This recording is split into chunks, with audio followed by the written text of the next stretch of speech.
to protect BBM, solo voting na lang tayo.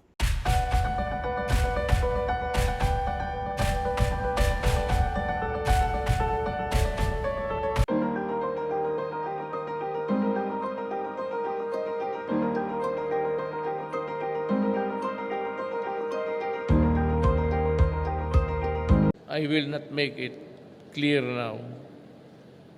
There's even a presidential candidate na nag-cocaine. Yung mga mayaman sa Davao, ari ng lahat ng banana, ang distribution, yun nagsuside yung anak. May kandidato tayo na nagko-cocaine yan.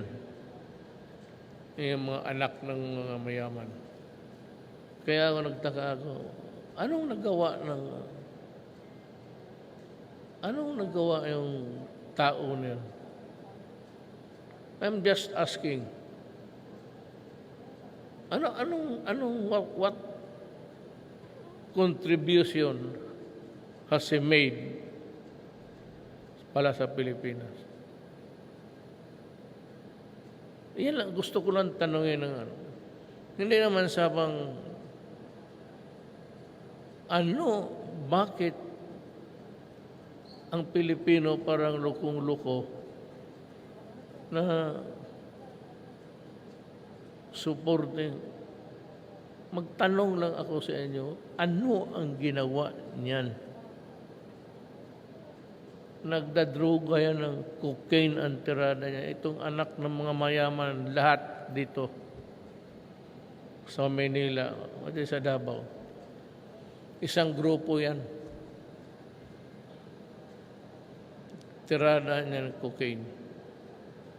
Hindi ako nag-iintriga. Bahala kayo. Find out. Sino? Kayo magtanong kayo sa Davao. May kilala kayo. Ang mga taga Maynila, yung mga mayaman talaga, ari ng biggest banana plantation,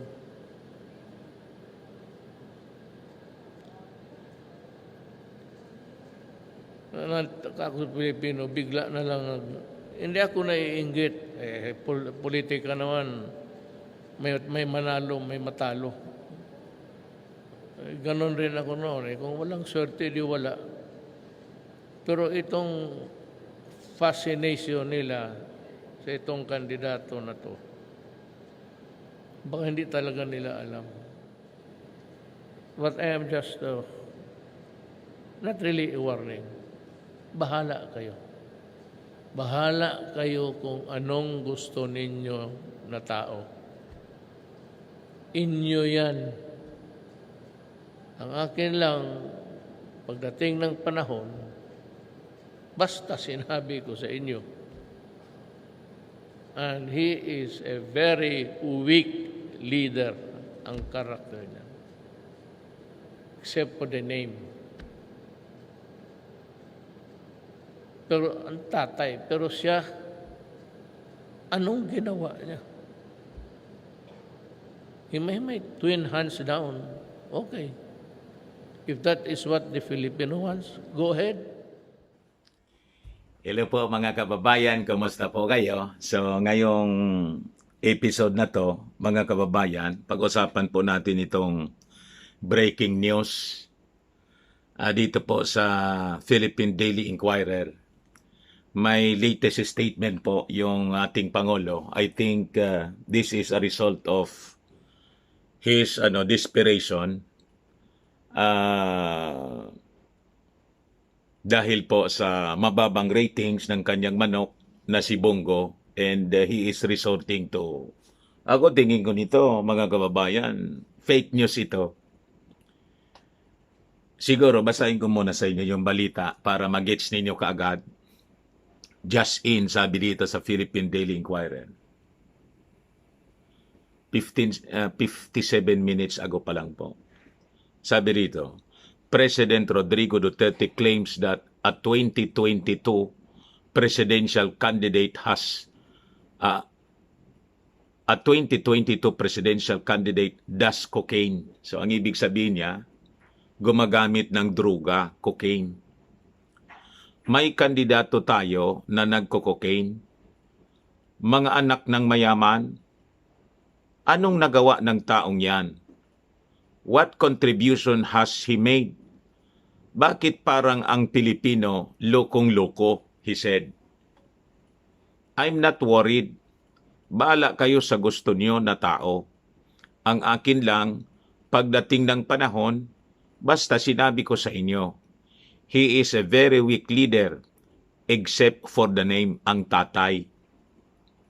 Pero siya, ano ang ginawa niya? If that's what the Filipino wants, go ahead, sabi po niya. Mga kababayan, tingin ninyo, sino yung tinutumbok niya? Malayo na si Lomi, malayo din na si Ping Lacson,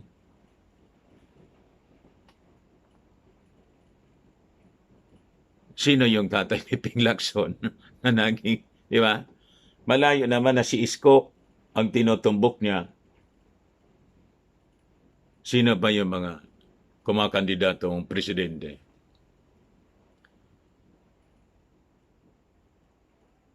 Alangan man si Caglioni, di ba? Ulitin ko yung statement mga kababayan ng ating Pangulo. You analyze. Yan sinasabi ko po sa inyo. Kayo mga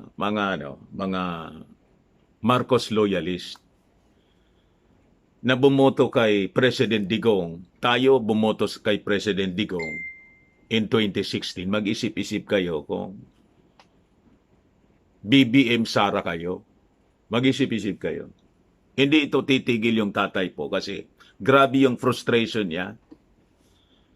Ulitin ko ulit po, and you analyze. May kandidato tayo na nagko-cocaine. Mga anak ng mayaman, anong nagawa ng taong yan? What contribution has he made? Bakit parang ang Pilipino lokong-loko? Sino ngayon ang kinalulukuhan ng mga Pilipino sa presidential race? Di ba, wala mang ibang pangalan po, si BBM.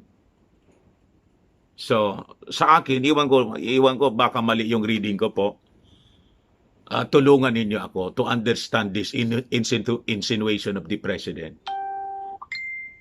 Tingin ninyo po, sino tinutumbok niya? Sabi niya, I'm not worried. Bahala kayo sa gusto ninyo na tao. Ang akin lang, pagdating ng panahon, basta sinabi ko sa inyo, he is a very weak leader except for the name, ang tatay. So, to him, to President Digong, ang taong itong presidential candidate, napakahina daw sa kanya ito na leader, except yung tatay. Sino ang naging tatay, mga kababayan, ng isang presidential candidate na naging leader ng bansa? May iba po kayong naiisip, mga kababayan? So, yun ang sinasabi ko po sa inyo. Sa reading ko po, out of frustration, that the president, mga kababayan, has suffered kasi laro siya ng laro eh. Yung laro niya doon sa Davao, for ilang taon siya doon na mayor, vice mayor, vice mayor. Padipat-lipat lang sa kanilang pamilya, sa kanilang mag-ama. Hindi po kasi umubra dito po sa laro niya ngayon. Di ba yung gusto niya mangyari, mga kababayan? Si Inday talaga yung pinupos niya. By his own admission, nang gusto niya talaga kay Inday maging Pangulo. Only that, naalala ninyo yung statement niya? Minanipulate ng lakas ni ni BBM mismo. That's the reason why si Inday Sara, yung anak niya, na sabi niya paborito, gusto niyang labanganan nga eh. Sabi ko nga, yung bluff na yon, hindi man talaga yun itutuloy kasi kahiya-iya sila.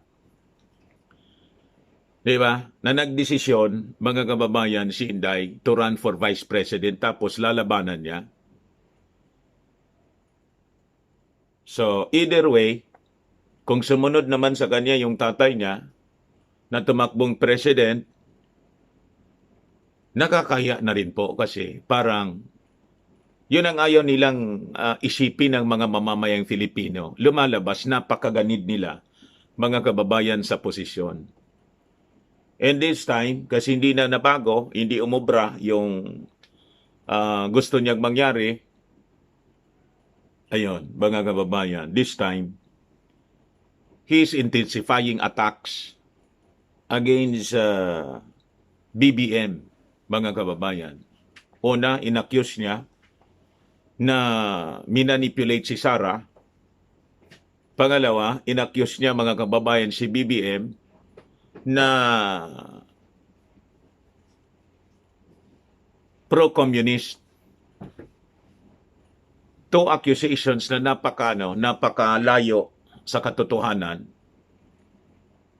Kasi po, sino ba naman ang pwedeng mag-manipulate kay Sara?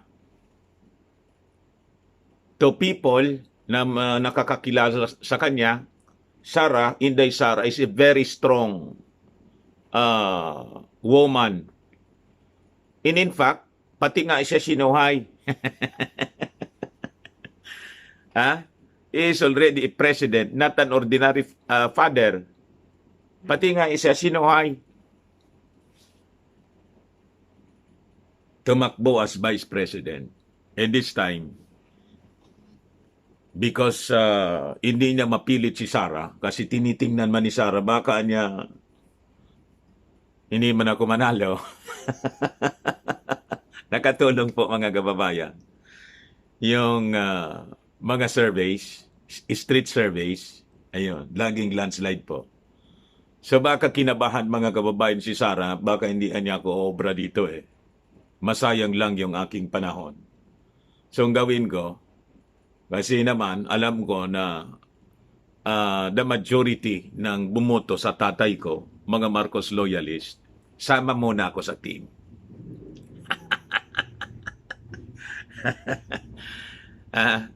And officially, yung tandem, mga kababayan, ay silyado na.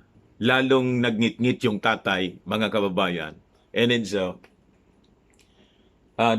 dahil siguro dito, pinatawag niya, mga kababayan, yung mga congressmen. Ito po, basahin ko sa inyo. Dinner host Duterte asked House allies to help ex-aide.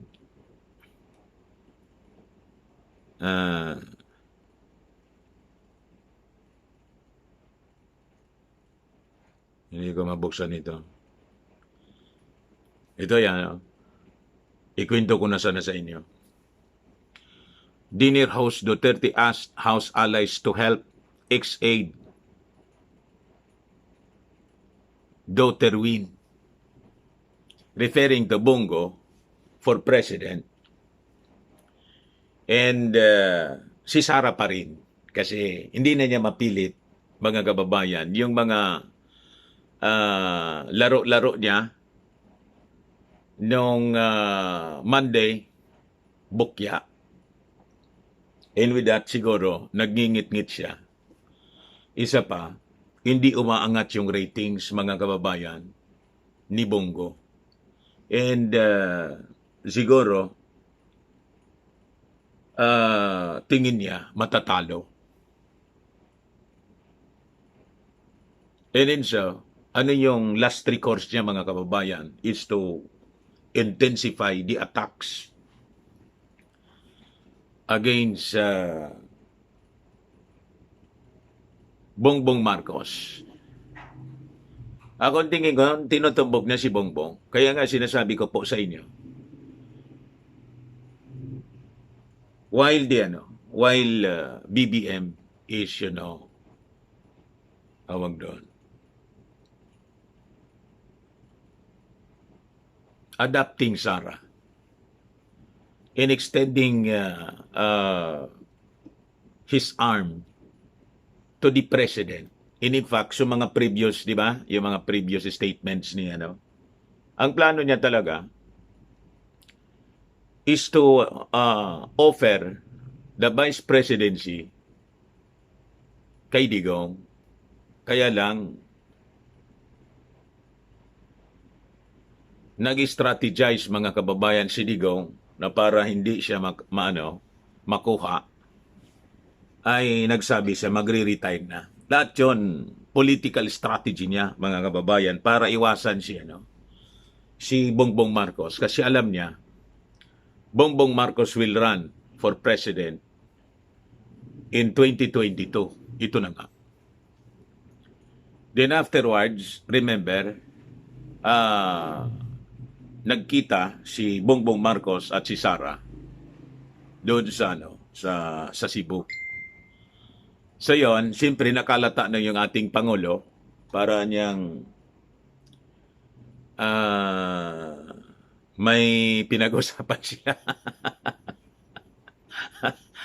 And that's the reason why, mga kababayan, yun ang rason sa likod ng biglang pagpatras kay Bongo for Vice President and kay Bato for President.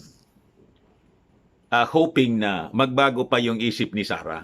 So, ang ibig sabihin, hindi niya bibigyan ng kalaban si Sara. Then, naka-reserve yung posisyon sa pagka-presidente. Kasi, placeholder nga po si Bato. Nang mag-fail yun, mga kababayan, ayon, outright. Kuwan pa yon, mga kababayan? Kasi Sabado yon. May last effort siguro si President Digong, baka niya magbago pa. Doon ka muna niya, Bongo. Pwede kang mag-atras pag na-convince natin si Sara to run for president.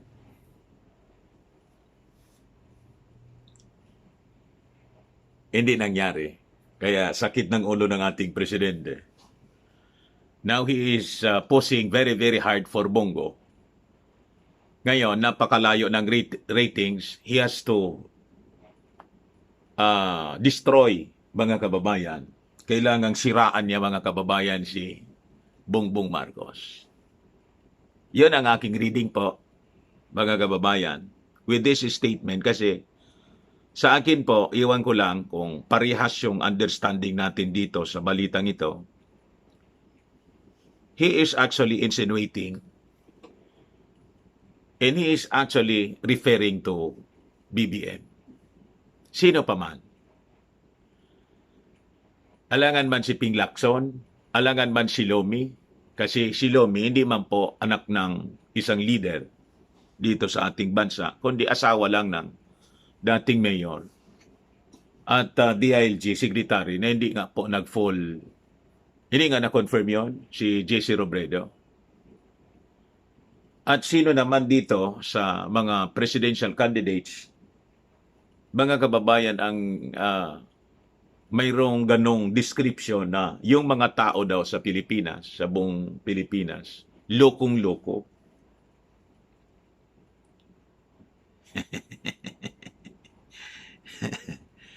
Di ba? Mga kababayan, lokong-loko daw. I'm not worried. Bala kayo sa gusto nyo na tao. Itong statement niyang ito na I'm not worried, baliktad po ito, sa totoo lang.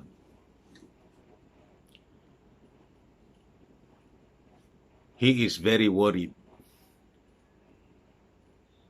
Kung bakit siya worried masyado, it is because of, kagagawan niya. Sabi ko nga sa inyo, may analysis is, lahat ng paglalaro ni President Digong pumutok sa pagmumukha niya. Pumutok po. Ngayon, sa totoo lang, taranta na yung ating Pangulo.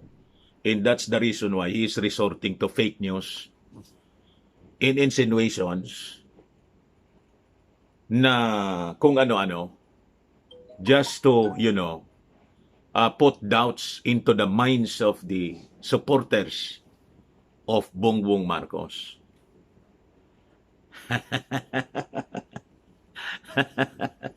Kasi po, pati yung mga DDS po na sumusuporta sa kanya noon,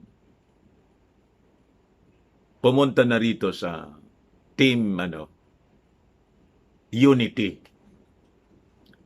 Yun ang tawag dito, Team Unity, Bongbong Marcos, BBM, Sara.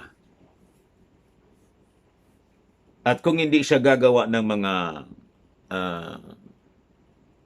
tawag dito,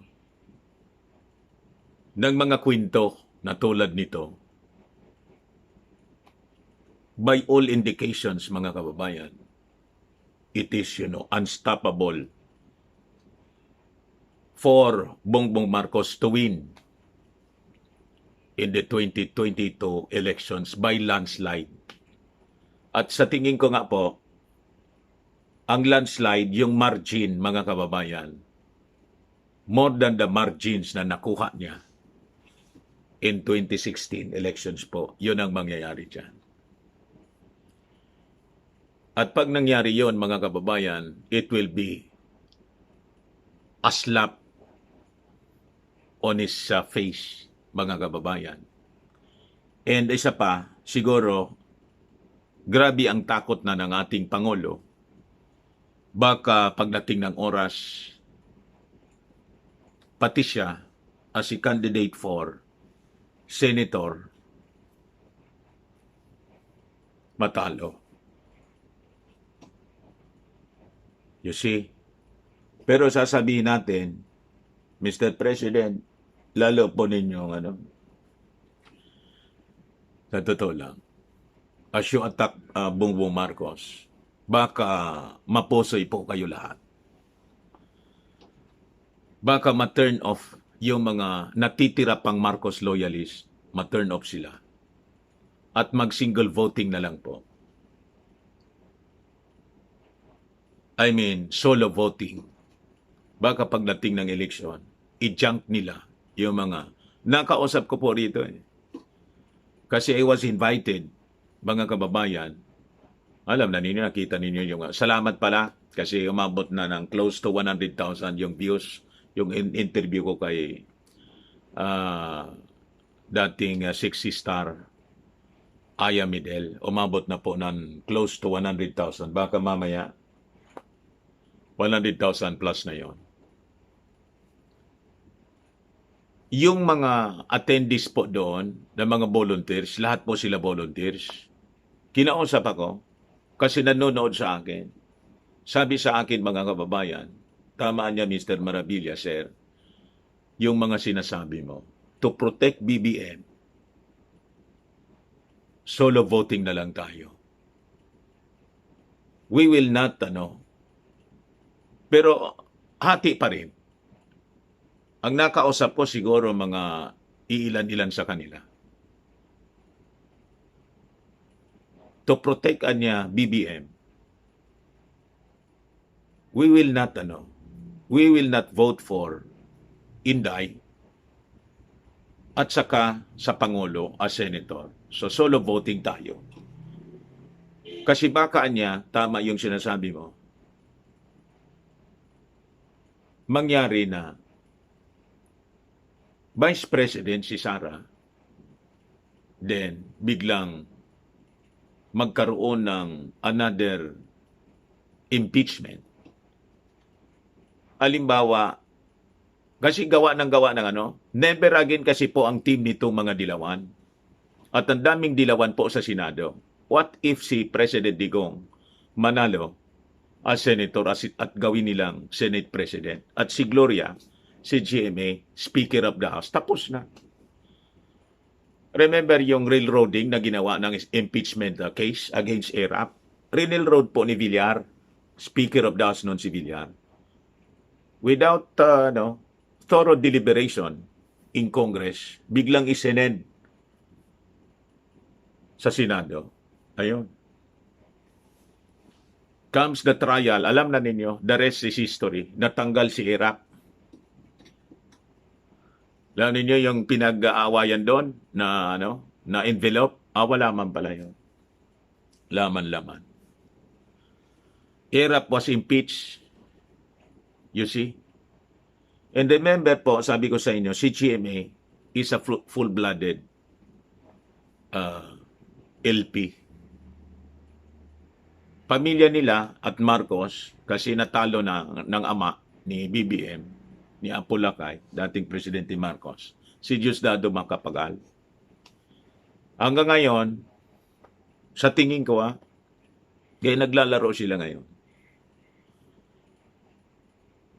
Baka hindi po makatapos si BBM. Sasabihin naman ninyo, siguro yung iba, advance ka kanya talaga, Mr. Maravillas, mag-isip. Advance talaga po ako mag-isip. Ever since, ang mga kwento ko, advance.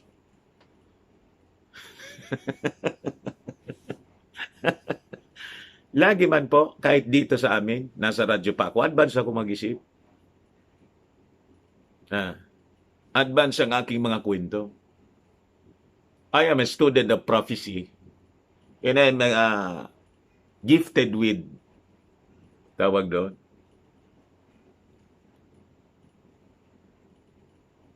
discernment.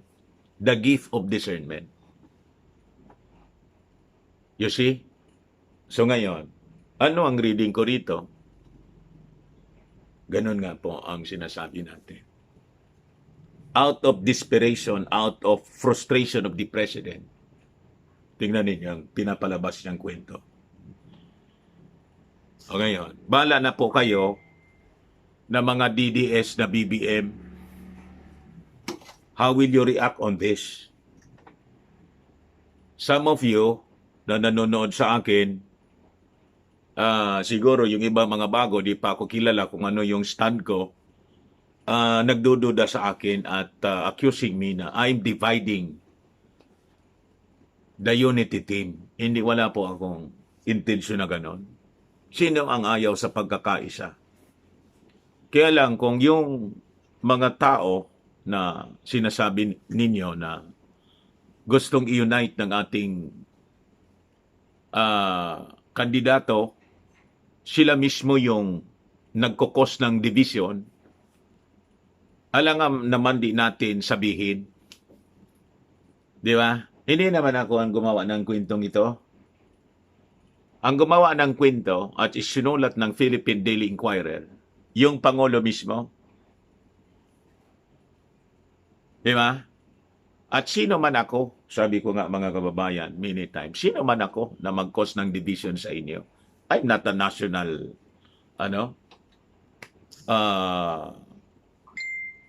media personality. Pipitsugin man lang po ako. Probinsyano, wala man tayo sa Maynila. Di nga ako kilala personally Bongbong Marcos, ninang Pangulo. Si GMA, nakausap ko na rin siya noon, but by interview through our reporters, wala pa nga akong face-to-face dyan. Si Erap, oo. Si Aimee, oo. May picture nga ang iniwan sa akin ditong pinirmahan. You see? So, sino man tayo na magkukos ng division, ang sa atin po, inilalatag natin ang mga katotohanan based sa kanilang mga sinasabi. Yung ating analysis para po mapag-isipan nating lahat, lalo na ang daming mga nakikita tayo na mga supporters na tuwang-tuwa sa unity team na BBM Inday Sara. Pag-isipan po ninyong maigi. Pag-isipan ninyo. Sabi ninyo, mahal na mahal ninyo at gusto ninyo maging leader si BBM. Next leader ng ating bansa. Ba't mo lalagyan ng mga tao na could be a threat in the future, like the position ng Vice President, or in the Senate, the position of the Senate President. Ba't ninyo lalagyan? Yun ang tanong ko po. Kung mahal na mahal ninyo si BBM, then you have to protect him.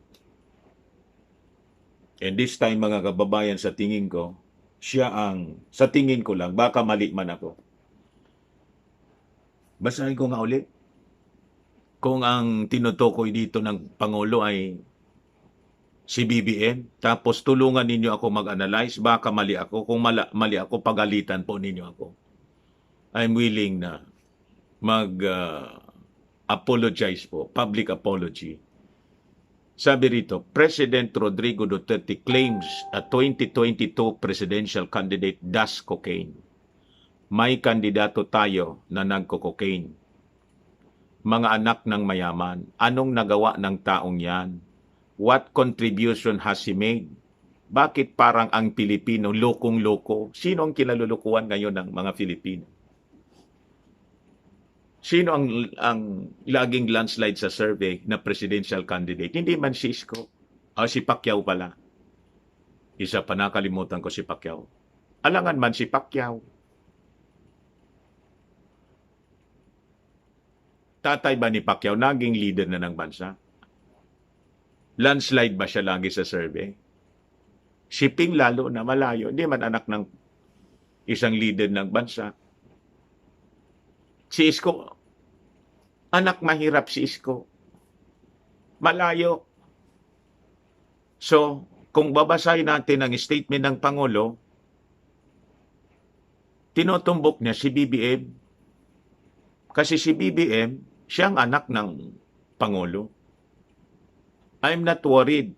Bahala kayo sa gusto ninyo na tao. Ang akin lang, pagdating ng panahon, basta sinabi ko na sa inyo, he is a very weak leader except for the name and tatay o sino man po sino ang may pangalan ang tatay.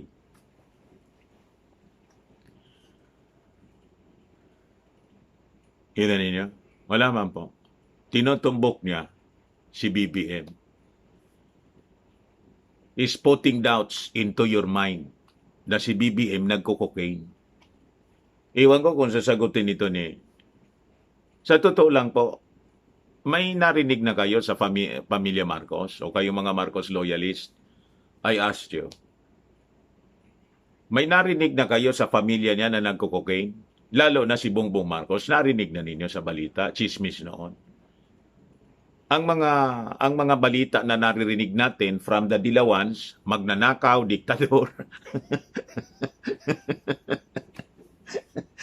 Tanggap na natin yon na mga akusasyon kasi hindi man napatunayan. But never sa ganitong cocaine. Di ba?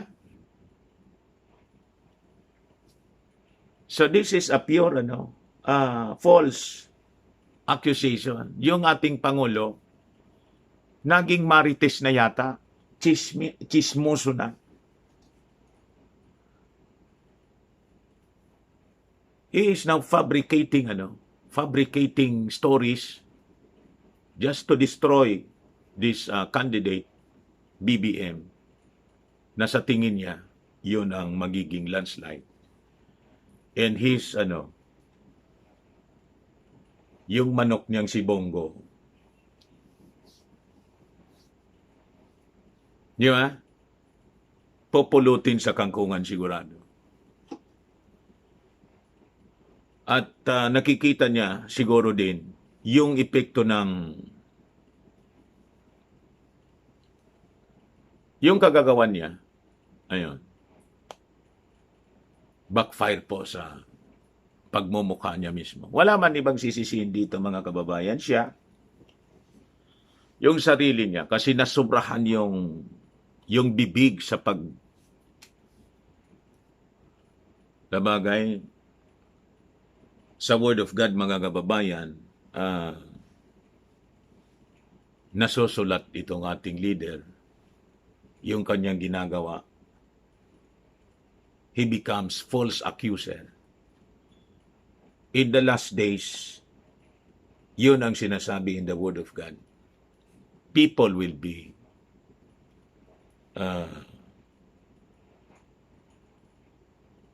tawag doon.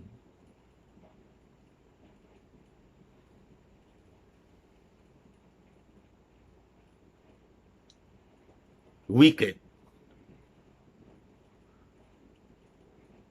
Yung pagiging wicked ng mga tao will just, tawag doon,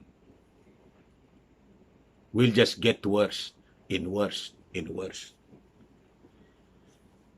So, anyway, mga kababayan, yun man lang po ang gusto kong ipaabot sa inyo kasi maraming salamat pala doon sa viewer natin na nag-share nitong balita. And I think this will become, viral yung mga balita at tungkol po dito sa breaking news na pinalabas ng ating Pangulo. We just pray siguro po for protection. Hindi lang ni BBM, lahat ng kandidato. Kasi po masyadong critical ito pong eleksyon na to sa May 2022. I just hope walang masaktan sa sino man sa mga kandidato po natin, pati yung mga supporters po. Yun ang dapat na prayer po natin every day.